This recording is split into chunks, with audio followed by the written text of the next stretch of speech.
हमारे पास एक नई साउंड है, मैंने आपको बताया था, ये ख और ये भी ख है। ठीक है, इन दोनों को मिला के हम एक साउंड बनाते हैं। ठीक है, ख। ठीक है, तो ये दोनों क्या हुई? ख। Let's blend.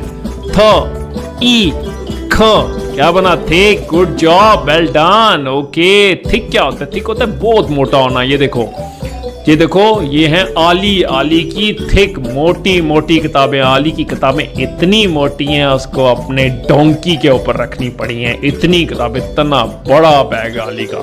पर आपका बैग तो छोटा है ना, बट ये थिक किताबें, इसको बोलते हैं थिक, मोटा होना है। ठीक है, आली के बैग में इतनी मोटी मोटी किताबें कि गधे पे लादनी पड़ी। अच्छा जी, we have got a new word to blend. Let's blend. Okay,